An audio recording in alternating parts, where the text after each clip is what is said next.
안녕하십니까, 알림이 황희두입니다. 김건희 씨는 사우디에 가서도 열심히 언플하고 있습니다. 저렇게 낄 때 안 낄 때 구분도 못하고 심지어 본인이 센터를 걸으면서 열심히 얼굴 드러내다가 관광 안내 책자를 선물 받아서 네티즌들이 빵 터지는 일도 있었는데요. 이러니 해당 소식을 접한 시민들은 지금 관광 갔냐? 조용한 내조 타령하던 사람 어디 갔냐? 이런 반응들이 대부분이고요. 윤석열 대통령의 징계 취소 소송 항소심 결과가 오는 12월 19일에 나올 것 같습니다. 예전부터 말씀드렸던 한동훈 법무부가 회수할 결심한 거 아니냐 이런 비판이 나왔던 그 내용의 항소심이고요. 지금 문제가 한둘이 아니죠. 한마디로 해운대 횟집 회식비 자료를 공개해라 이런 요구에 공개를 거부한 상황인데 확인해보니 정보를 보유하고 있지 않다. 그러자 재판장이 정보 없다는 게 상식적으로 납득되지 않는다. 서면으로 입장 밝혀달라. 이에 대통령실에선 자료가 없어서 파악이 제대로 안 되고 있다. 이게 1심 과정에서 드러난 겁니다. 그래서 가능성 1은 대통령실이 거짓말하고 있는 거 아니냐 라는 문제 제기고요. 가능성 2는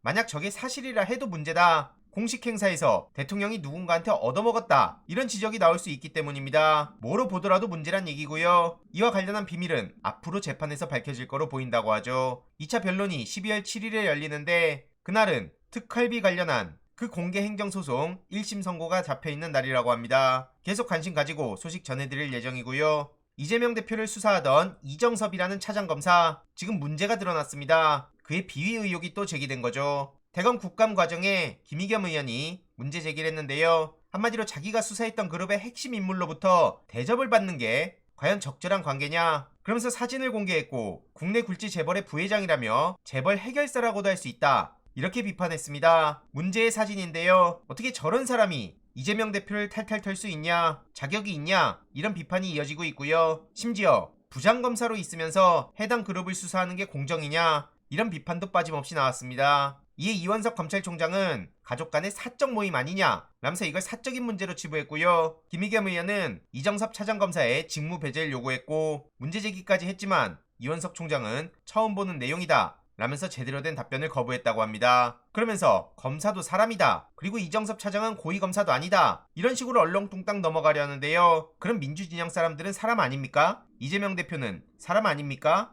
이러니 어처구니가 없단 반응이 나올 수밖에 없는 겁니다. 기가 막히단 말로도 부족하고요. 심지어 수원지검의 미제 사건이 윤 정부 들어 3배나 급증했다는 단독 보도도 나왔죠. 한마디로 이재명 대표 사건에 치중하면서 다른 사건 처리가 지연되고 있다는 겁니다. 어쩜 저렇게 뻔뻔할 수가 있을까요? 게다가 대통령이 만찬하면 중앙박물관 관람 예약이 일방적으로 취소된다는 단독 보도도 나왔는데요. 당일날 예정된 전시가 있다고 하더라도 임시 휴관을 할 수 있도록 규정을 바꿔버렸다고 합니다. 이러니 애꿎은 시민들만 피해보게 됐다. 하다하다가 청와대 영빈관으로 모자라 국립중앙박물관까지 제약 없이 마음대로 쓰려고 하는 거냐? 이런 비판이 이어지고 있고요. 언론과 관련해서도 계속된 탄압을 이어가는 와중에 박성재 전 MBC 사장의 신간이 나왔습니다. MBC를 날리면 이라는 책인데요. 저도 읽고 빠른 시일 내로 후기를 남길 예정입니다. 게다가 지금 김승희 딸 논란도 계속해서 커지고 있는 상황인데요. 4건의 학폭 신고가 접수됐다는 게 드러났죠. 그 중에 학폭위가 열린 건 2건이고 나머지 2건은 열리지도 않았다고 하고요. 피해 학생은 무려 3명이라고 하죠. 거듭 말씀드리지만 김건희 씨와의 친분도 있고 실세라 이런 걸 그냥 쉬쉬하고 넘어간 거 아니냐 이런 비판이 나온 만큼 어떻게 처리되는지까지 계속 관심 가져야 된다 보고요.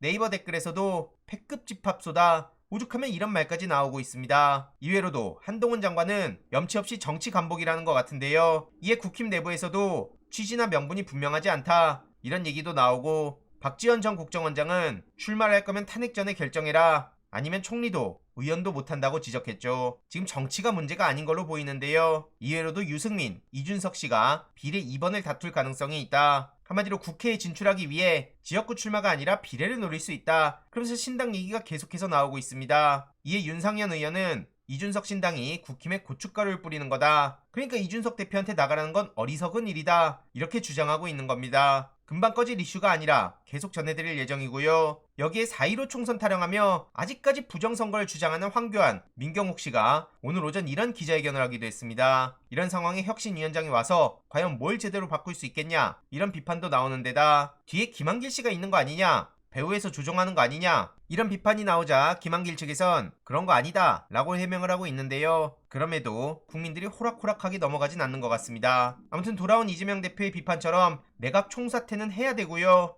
그뿐만 아니라 지금 여야정 3자 회동을 제안하기도 했습니다. 윤석열 대통령과 김기현 대표가 함께 만나는 여야정 3자 회동을 제안한 건데요.